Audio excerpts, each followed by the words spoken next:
राष्ट्रीय स्वास्थ्य मिशन। राष्ट्रीय स्वास्थ्य मिशन जो है ना, इसकी शुरुआत 2013 में हुई थी। इसका लक्ष्य शाम में सस्ता गुणवत्तापूर्ण स्वास्थ्य देखभाल सेवाओं की व्यापक सुलभता प्रदान करना था। इसमें ये होगा, NHM की शुरुआत कब हुई है, तो 2013 में हुआ है, ठीक है। और ऑब्वियसली ये इसका लक्ष्य क्या होगा, तो स्वास्थ्य सेवाओं की देखभाल करना। सेकेंड है कि स्वच्छ भारत मिशन, तो इसकी शुरुआत कब हुई थी, तो 2 अक्टूबर 2014 को मोदी जी ने किया था, ठीक है। तो देखो, राष्ट्रीय स्वास्थ्य मिशन की शुरुआत 2013, ठीक है। पूर्ण स्वास्थ्य सेवाओं की व्यापक सुलभता प्रदान करना है। लक्ष्य क्या है, शाम में सस्ता और गुणवत्तापूर्ण स्वास्थ्य देखभाल सेवाओं की सुलभता प्रदान करना। दूसरा में क्या है कि इसकी शुरुआत 2 अक्टूबर 2000। सेकेंड है कि स्वच्छ भारत मिशन, इसकी शुरुआत 2 अक्टूबर 2014 को हुआ था।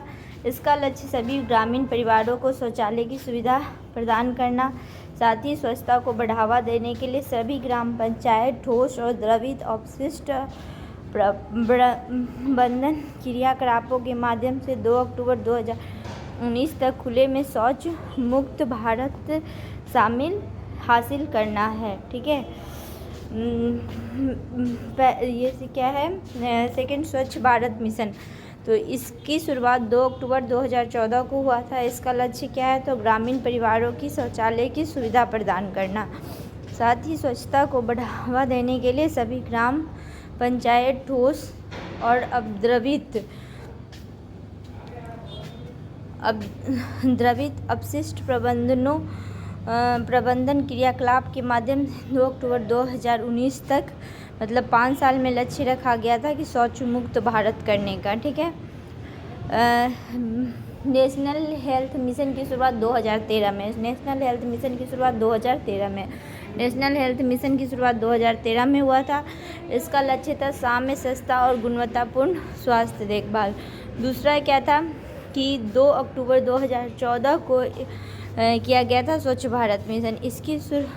इसको क्या था कि सुविधा प्रदान करना। 2014 से 2019 5 साल में शौच मुक्त भारत का क्या, देखो तीसरा में था ना, वाल्मीकि अम्बेडकर मलिन बस्ती आवास योजना, बॉम्बे वाल्मीकि अम्बेडकर मलिन बस्ती आवास योजना, तो इसका 2001 में हुआ था। और यह योजना गंदी बस्तियों में रहने वाले घरों के निर्माण और उन्नयन को सरल बनाती है तथा इस के एक घटक निर्मल भारत अभियान के अंतर्गत सामुदायिक शौचालय के माध्यम से एक स्वस्थ और समर्थकारी वातावरण उपलब्ध कराती है। केंद्रीय सरकार 50% अनुदान देती है तथा 50% व्यवस्था राज्य सरकार द्वारा दी जाती है। इसमें 50-50% होता है। जो केंद्र सरकार होता है वो 50% देता है और राज्य सरकार भी जो है वो 50% है, ठीक है। इसकी शुरुआत 2001 में हुआ था। यह योजना गंदी बस्तियों में रहने वालों के घरों के निर्माण और उन्नयन को सरल बनाती है तथा इस योजना के एक घटक निर्मल भारत अभियान के अंतर्गत सामुदायिक शौचालय के माध्यम से एक स्वच्छ और समर्थकारी उपलब्धि कराता है। तीसरा है मिशन इंद्रधनुष। मिशन इंद्रधनुष क्या कहता है कि 25 दिसंबर 2014 को हुआ था। इसका उद्देश्य बच्चों को टीकाकरण में लाना जो पूर्ण या आंशिक रूप से 7 बीमारियों के विरुद्ध नहीं लगाया गया है, ठीक है। 7 बीमारी, वो बीमारी कौन कौन सा है? अच्छा, इसको बताऊंगी अभी, ठीक है। 25 दिसंबर 2014, तो इसको सर्च करना है 25 दिसंबर 2014 को। और एकीकृत बाल विकास तथा सेवा scheme, integrated child development service scheme, इसकी शुरुआत 1975 में हुई थी। इस योजना का उद्देश्य 6 वर्ष तक के उम्र के बच्चे, गर्भवती महिला, स्तनपान कराने वाली महिलाओं के स्वास्थ्य, पोषण और शैक्षणिक सेवाओं को एकीकृत पैकेज प्रदान करना तथा आंगनवाड़ी भवनों, CDPO कार्यालय और गोदामों के निर्माण के लिए ऋण प्रदान करना था, है, ठीक है। ICDSC का क्या है, इसका शुरुआत 1975 में हुआ था। इस योजना को उद्देश्य 6 वर्ष तक के बच्चों एवं गर्भवती महिलाओं को स्तनपान कराने वाली महिलाओं को स्वास्थ्य, पोषण और शैक्षणिक सेवाओं को, ये 1975 में हुआ था। 6 वर्ष तक कम गर्भवती महिला, स्तनपान कराने वाली महिलाओं को, ये सबको ऋण प्रदान करना था। आंगनबाड़ी केंद्र है, तो आंगनबाड़ी केंद्र में क्या था कि यह केंद्र सरकार की ग्रामीण शहरी तथा ये केंद्र सरकार की ग्रामीण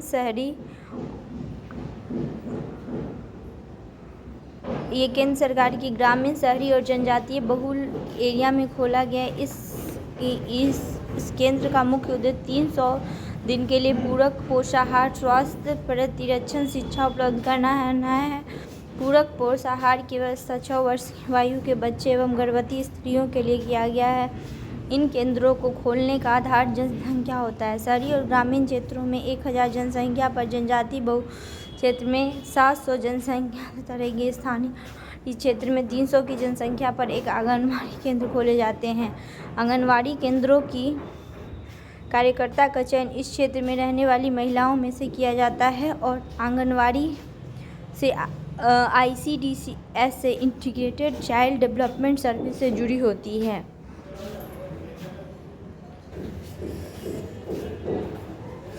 अगला क्या है कि 20 जुलाई 2004 को कस्तूरबा गांधी विद्यालय, इसको 2004 में किया गया था। इसमें क्या था कि SC ST OBC मुस्लिम समुदाय की लड़कियों के लिए कस्तूरबा गांधी बालिका विद्यालय खोलने की जा रही है।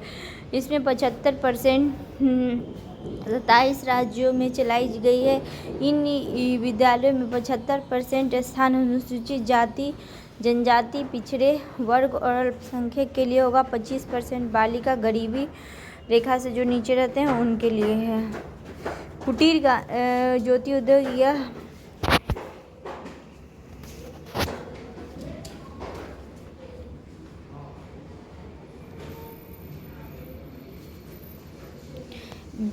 कस्तूरबा गांधी योजना 20 जुलाई 2004 को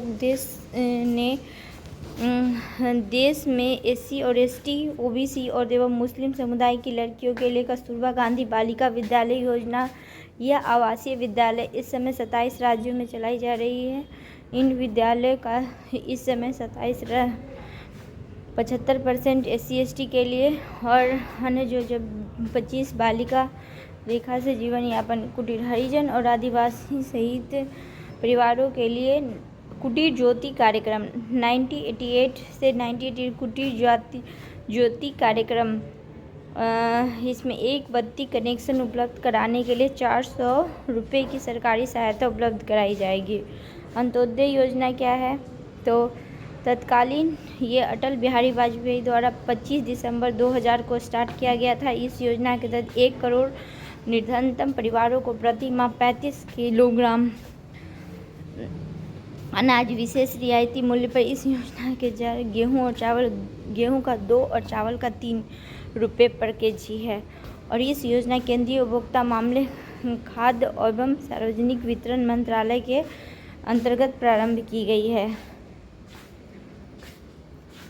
प्रधानमंत्री उज्ज्वला योजना, ये 1 मई 2016 को केंद्र सरकार ने गरीबी रेखा से नीचे रहने वाले परिवारों की महिलाओं को निःशुल्क LPG कनेक्शन, प्रधानमंत्री उज्ज्वला योजना, इस योजना के तहत प्रत्येक BPL परिवारों के LPG कनेक्शन के लिए 1600 की वित्तीय सहायता प्रदान की जाती है। और इसमें BPL परिवारों को एक भरा हुआ गैस सिलेंडर, रेगुलेटर व पाइप मुफ्त दिया जाता है। इस योजना का कार्यक्रम गिव इट अप अभियान के माध्यम से LPG बचाए एवं पैसों का उपयोग, इस योजना का काम पेट्रोलियम और प्राकृतिक गैस मंत्रालय।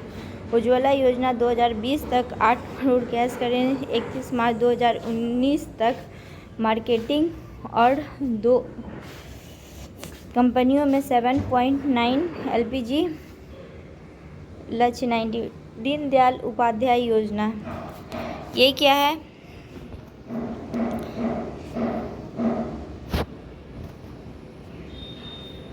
तो इसमें क्या कहते हैं कि दीनदयाल उपाध्याय योजना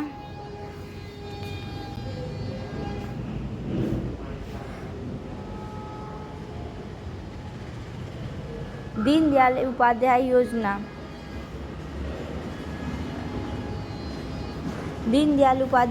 DDU-GKY 25 दिसंबर 2000 भारत सरकार द्वारा गरीब परिवारों को 15 से 35 वर्षों के लिए ग्रामीण युवाओं के कौशल विकास और उत्पादन क्षमता दीनदयाल उपाध्याय योजना। इस योजना में 576 घंटे से लेकर 12 माह की अवधि वाले परीक्षण परियोजनाओं के लिए वित्त पोषण दिया जाता है। फिलहाल यह योजना 23 राज्य केंद्र शासित प्रदेश 910 जिलों में कार्यान्वित। सरकार के अंदर केवल मांग आधारित कम से कम 75 प्रशिक्षुओं को रोजगार निकाले। इस योजना के तहत प्रशिक्षण प्राप्त करने वाले सामाजिक तौर पर वंचित समूह SC/ST 33% अनिवार्य रूप से शामिल किया गया है। ये टास्क कंप्लीट।